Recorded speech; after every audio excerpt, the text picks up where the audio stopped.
Good morning 9th class students. आज हम लोग आपकी जो एक्सरसाइज 9 अगली एक्सरसाइज है आपकी 6.3। ठीक है, 6.3 जो एक्सरसाइज आज हम लोग उसको करेंगे आगे। ठीक है, उससे पहले आज आप लोग पढ़ेंगे आपका angles of property of triangles के बारे में। ठीक है, अब देखिए angles of property of A triangle का मतलब क्या हो गया कि जो ट्रायंगल है उसके तीनों एंगल्स का सम कितना होता है 180 degree. To prove angle A plus angle B plus angle C बराबर 180 डिग्री, ये प्रूव करना है। ठीक है, construction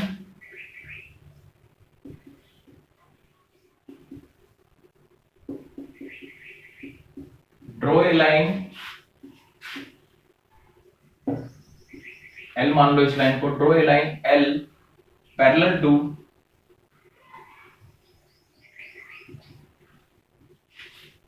BC। Draw a line parallel L parallel to BC। BC के पैरेलल आपको क्या करना है, एक लाइन ड्रॉ करनी है। ठीक है, अब देखिए proof, angle 4 is equal to angle 2। अब हमने कंस्ट्रक्शन से ये लाइन इसके पैरेलल ड्रॉ करी है तो एंगल 4 और एंगल 2 आपस में इक्वल हो गए। क्यों? अल्टरनेट एंगल्स बन रहे हैं।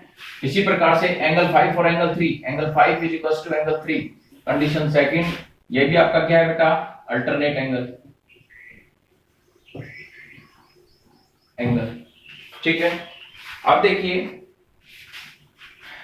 Angle 1 plus angle 4 plus angle 5, ये देखिए ये आपके स्ट्रेट लाइन के ऊपर तीन एंगल बन रहे हैं इज इक्वल टू 180 डिग्री। Angles on straight line, angles on straight line, ये आपका। ठीक है, angle 4 is equal to angle 2। Angle 4 किसके बराबर है, एंगल 2 के बराबर है, तो एंगल 4 की जगह हम लोग क्या रखेंगे बेटा, 2 रख सकते हैं। तो ये हो गया एंगल 1 प्लस एंगल 2। एंगल 5 की जगह क्या रख सकते हैं, एंगल 3 बराबर 180 डिग्री। ये आ गया angle 1 plus angle 2 plus angle 3 किसके इक्वल आ गया बेटा, 180 डिग्री के बराबर आ गया। अब एंगल 1 किसके बराबर है, ए के बराबर, तो angle A, angle 2 angle B के बराबर और एंगल 3 एंगल सी के बराबर 180 डिग्री कर दिया हमने प्रूफ। सिंपल सी थ्योरम थी ये। ठीक है, और देखिए क्वेश्चंस हम लोग और करते हैं क्वेश्चंस को। देखिए अगला है, क्वेश्चंस करने से पहले कुछ बेसिक्स बता रहा हूं मैं आपको इस एक्सरसाइज के, उसी के ऊपर फिर हम लोग क्वेश्चंस भी करेंगे आगे। अगला है exterior angle property of A triangle.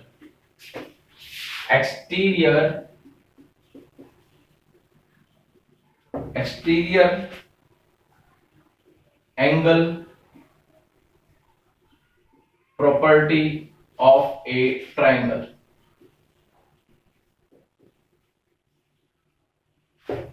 ये है, क्या हो जाएगा,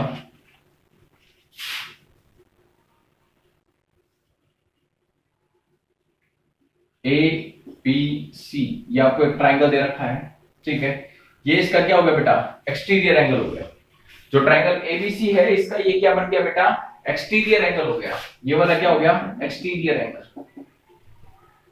ठीक है, इसकी एक प्रॉपर्टी होती है, ये दोनों इंटीरियर एंगल्स हैं। ठीक है, इसको 1 और एंगल 2 मान लो और इसको एक्सटीरियर को 3 मान लो। तो एक प्रॉपर्टी होती है कि एंगल 3 किसके बराबर होगा, एंगल 1 प्लस एंगल 2 के बराबर। मतलब एक्सटीरियर एंगल जो है वो अपोजिट इंटीरियर जो दो एंगल्स होते हैं उनके सम के बराबर होता है। एक्सटीरियर एंगल जो है अपोजिट जो इंटीरियर एंगल्स होते हैं उनके सम के बराबर होता है। एंगल 3 किसके बराबर होगा, एंगल 1 प्लस एंगल 2 के इक्वल होगा। ठीक है, ये आपकी क्या हो गई, एक्सटीरियर एंगल की एक प्रॉपर्टी हो गई। एक्सटीरियर एंगल की एक और प्रॉपर्टी बताता हूं कि एक्सटीरियर एंगल जो होता है, एक्सटीरियर एंगल वो अपोजिट इंटीरियर एंगल्स है उनसे बड़ा, मतलब एंगल 1 से भी बड़ा होगा और एंगल 3 एंगल 2 से भी बड़ा होगा। समझ गए? एंगल 3 जो है मतलब जो एक्सटीरियर एंगल है वो इस एंगल ए से भी बड़ा होगा और एंगल बी से भी बड़ा होगा। ठीक है, ये इसकी कुछ प्रॉपर्टीज थी। अब देखिए इसके ऊपर हम लोग क्या करेंगे बेटा, कुछ क्वेश्चंस करते हैं, देखना।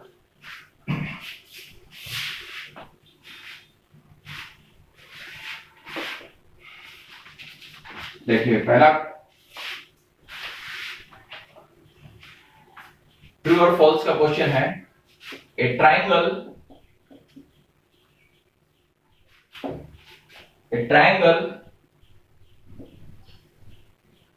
कैन हैव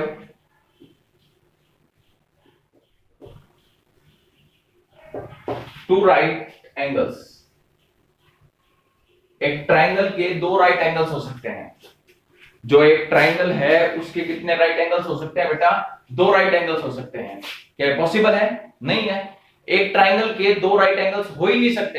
एक राइट एंगल हो सकता है भाई, ऐसे हुआ, एक राइट एंगल ये बन गया, एक राइट एंगल ये बन गया, तो ये आपस में जुड़ेंगे तो ट्रायंगल तो बनेगा ही नहीं। तो इसमें ये पूछा गया है कि क्या ये कंडीशन जो है ये ट्रू है या फॉल्स है, तो इसका मतलब ये कंडीशन आपकी क्या होगी बेटा? फॉल्स होगी। ठीक है। दूसरा है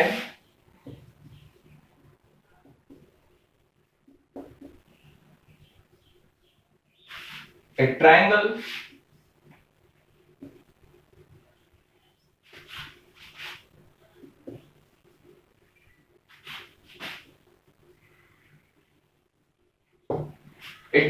कैन हैव ऑब्ट्यूज एंगल। एक जो ट्रायंगल है उसके क्या हो सकते हैं बेटा? ऑब्ट्यूज एंगल्स हो सकते हैं। ऑब्ट्यूज एंगल्स मतलब can have two obtuse angles. Two obtuse angles का मतलब 90 डिग्री से बड़ा। देखिए एक एंगल ये ऑब्ट्यूज हो गया, एक एंगल ये ऑब्ट्यूज हो गया, क्या इन दोनों को मिलाएंगे तो ये ट्रायंगल बनेगा? बिल्कुल नहीं बनेगा। तो इसका मतलब ये वाली कंडीशन भी आपकी क्या हो गई? फॉल्स हो गई। ठीक है। अगला देखिए,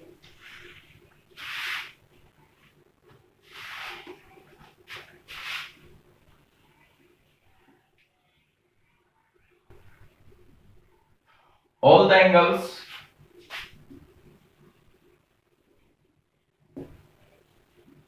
of a triangle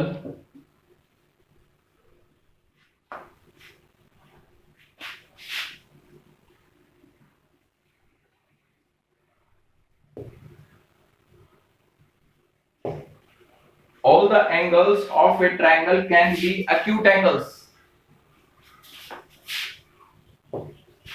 All the angles of a triangles can be acute angles. बिल्कुल। acute angles का मतलब होता है 90 डिग्री से कम। तो मतलब 0 डिग्री से 90 डिग्री के बीच में जो एंगल्स होते हैं उनको हम क्या बोलते हैं बेटा? एक्यूट एंगल्स बोल सकते हैं। ठीक है। तो एक ट्राइंगल है उसके तीनों एंगल्स एक्यूट एंगल्स हो सकते हैं। तो इसका मतलब ये वाली कंडीशन आपकी क्या हो गई बेटा? ट्रू हो गई। ये वाली कंडीशन क्या हो गई? ट्रू हो गई। फोर्थ कंडीशन है इसमें,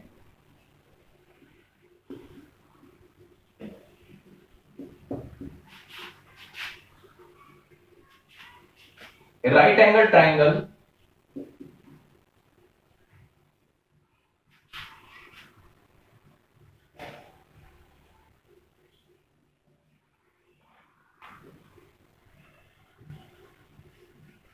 ए right angle triangle can have obtuse angle. Right angle triangle ऐसा बनता है, ये आपका राइट एंगल ट्राइंगल है। राइट एंगल ट्राइंगल का मतलब एक एंगल 90 डिग्री का बनेगा। क्या इसके अंदर ऑब्ट्यूज एंगल बन सकता है? नहीं बन सकता। तो इसका मतलब ये वाली कंडीशन भी क्या हो गई आपकी? फॉल्स हो गई। ठीक है। दूसरा है, all the angles of A triangle can be less than 60 degree. All the angles मतलब कहने का मतलब ये है कि जो ट्राइंगल आपका बनेगा उसके तीनों एंगल्स जो बनेंगे, मतलब एक एंगल ये बन गया, ये बन गया और ये बन गया, तीनों एंगल 60 डिग्री से कम होने चाहिए। बेटा 60 डिग्री से कम अगर तीनों एंगल्स होंगे तो इसका मतलब वो ट्राइंगल नहीं बनेगा, क्योंकि तीनों एंगल्स का सम कितना होना चाहिए? 180 डिग्री होना चाहिए। और वो है, जैसे इसको 58 मान लिया, इसको 59 मान लिया, इसको 57 मान लिया, इनको ऐड करो, क्या वो 180 डिग्री के बराबर आ रहे हैं? नहीं आ रहे। तो इसका मतलब ये वाली कंडीशन भी क्या हो गई? फॉल्स हो गई। All the angles of a triangle can be greater than 60 degree. मतलब कि अब कहने का मतलब है कि जैसे ये हो गया आपका, तीनों एंगल्स हैं, ये सपोज करो 61, ये 62, ये 63, तीनों को ऐड करोगे तो वो 180 डिग्री से फालतू बढ़ेगा, लेकिन ट्राइंगल के तीनों एंगल्स का सम कितना होना चाहिए? 180। तो ये वाली कंडीशन भी फॉल्स हो जाएगी कि तीनों एंगल्स 60 डिग्री से बड़े नहीं होने चाहिए। ठीक है। अगला है, an exterior angle of a triangle is less than either of its interior opposite angles। अभी मैंने आपको बताया था कि जैसे ये ट्राइंगल दे रखा है, ये 3 और 1, angle 3 is greater than 1, angle 3 is greater than 2। लेकिन इसमें ये कह रखा है कि जो एक्सटीरियर एंगल है वो इंटीरियर एंगल से छोटा होता है, तो इसका मतलब ये भी कंडीशन क्या है, गलत हो गई। ठीक है, अब देखिए आगे क्वेश्चंस।